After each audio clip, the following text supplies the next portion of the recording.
everything going down in Murray County, which we all need to know about. Let's bring in Pitts Hinson. Good morning. God's country. Pitts, how are you, buddy? I'm doing great. Hope you're doing well too, Joe. I appreciate you taking time this Monday to come join us and talk about this bridge. And it's much more than a bridge down in Columbia. Tell me about this bridge, Pitts. Absolutely. Well, first of all, you got to understand, as your viewers are seeing, the bridge is over 105 years old. In fact, next month in April, it will celebrate its 106th birthday. This bridge was built in 1916. A gentleman by the name of W.B. King, who was a native Murray Countyan, was over in East Tennessee working for a bridge company. He came back home to Murray County and he built this bridge. He got the contract from the county, and he and his wife actually slept on this site as they built the bridge.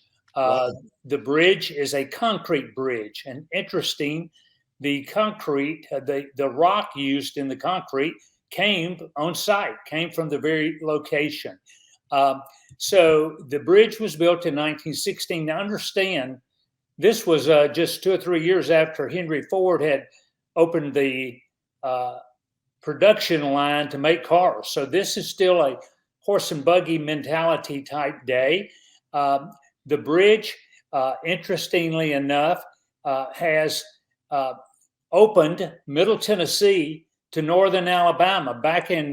Before its time, there was no direct route if you were traveling down from Nashville to Franklin, Columbia, Mount Pleasant, to get on down to Lawrenceburg and into Florence to northern Alabama. Over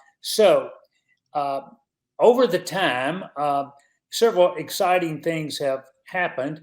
This bridge, although it wasn't there during the Civil War, it's actually connects the two sides of the roadbed where the troops of General Hood traveled. So it's a very important location for history. And we need to focus on the historical part of this, because if this bridge is demolished, that history will be lost forever. We have now organized an over 1,100 member group who are trying to prevent the demolition. We've developed a way to have people support us. One of those is through direct deposit at Heritage Bank in Columbia or Mount Pleasant. Another way is through our Venmo account. And we also have a GoFundMe account. So we're out there actively trying to get the attention of the Murray County Commission for them to reconsider their decision. And a vital part of that decision-making process was the way this was handled to begin with. The way it works is bridges are inspected, I think, every 2 years or so. Mm-hmm. And this bridge came up on an inspection with 2 other bridges in Murray County. And those 2 bridges are actually, no way you could go across them. They're steel, they have rusted, deteriorated. They are absolutely hazardous bridges. And anyone in their right mind would say those need to go down. Well, our bridge got packaged, if you will, with those 2 other bridges, and the county commission, when asked to tear those down, voted in the affirmative. The interesting part is that the several commissioners, even the road superintendent, said, hey, you all don't have to worry about your bridge. It's safe. But then along comes this Improvement Act, where the Fed has dumped money into the state and counties. And so now, with money available, for some crazy reason, it's been determined that overnight this bridge became an immediate hazard. Now, I have to tell you, Joe, when I was a young person, I'm 73 years old, but when I was 8, 9, and 10, my mother worked with a seamstress down in Sandy Hook, and I would get to go down and jump off this bridge, swim around in the water around it, play in it as literally thousands of people have done. This bridge is only about 150 feet long, and it's only one lane wide. And in February of this year, on February the 7th, there was a meeting of the Safety Committee along with the Murray County Commission. And at that meeting, this bridge was discussed. And literally that afternoon, traffic was crossing that bridge. During this meeting, when it was determined that for some unforeseen reason, it became an immediate hazard, the next morning at 6:30, now understand, Joe, I don't know what time you get to work, but our county road superintendent had his crews at this bridge at 6:30 putting up blockades on both ends. Now, what's interesting is this bridge connects, if you want to use the word, two halves of a little road that's about a mile long now, because it's not the main thoroughfare any longer, but there are people that live on this mile stretch of road. And when they closed this bridge off, all of a sudden, if there was to be flooding on either end of the road, on either side of this bridge, then those people that live along this road have now become entrapped.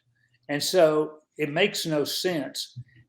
They've set the load limit at 5 tons, but we've seen equipment from the county going across the bridge that's 4 or 5 times the 5-ton limit. So, it just makes no sense. And we've got a piece of history here that needs to be preserved. We've got a bridge that's a design that dates back to Roman architecture, where when I was a boy, you studied, Latin and the Roman Empire, and you studied what an arch was and why there were arches, and it was for strength. It was a design element that you just don't see this anymore. So to take away this piece of history would be a tragedy, really, for our county, because you can only imagine this is a place where young couples go to get their engagement picture made. High school seniors are posing beside this bridge. Kids are, just the other day we were down there and there were kids riding their bike into the water and walking around, and there was a family with fishing poles. And so for the county to think that this is a hazard and that it needs to come down after 106 years is just almost ludicrous. What's the cost to tear it down? That is a great question. I'm going to answer you by saying this. A recent study said that to repair it would be between $900,000 and $1 million. That means to bring it up to, pristine condition. But to tear it down, to answer your question, has been said will cost around $1,400,000 to $500,000. So $1.5 million, $1.4 million. So it's going to cost more to tear it down than it would to be just to upgrade it enough to leave it as a historic structure. And if they didn't do anything, Joe, we've had some inspectors that have worked on contract basis for TDOT tell us that this structure is solid. And what the irony of it is that the inspection that got it lumped into the group to be demolished was nothing more than a visual inspection. There was no core drilling, no sounding, through ultrasound techniques. And so it was just to look at it and say, yeah, maybe we ought to tear it down. 106 years of history.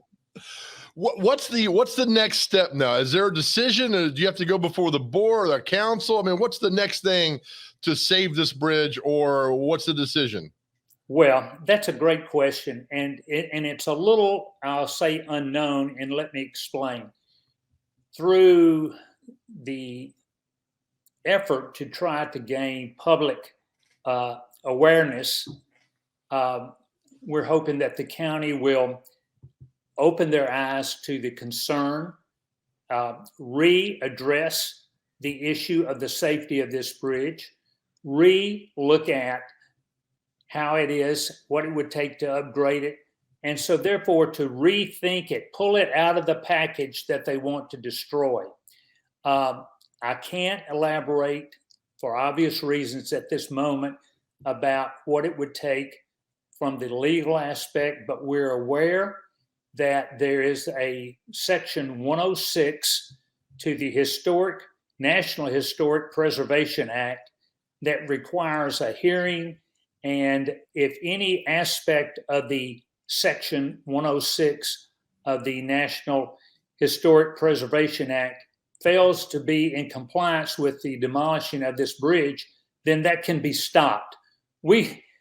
For all the right reasons, we would prefer not to have to go into a courtroom, but we want the county to stop, grant us some time to finalize our effort to get this bridge historic recognition and to put it off of the table as far as demolition.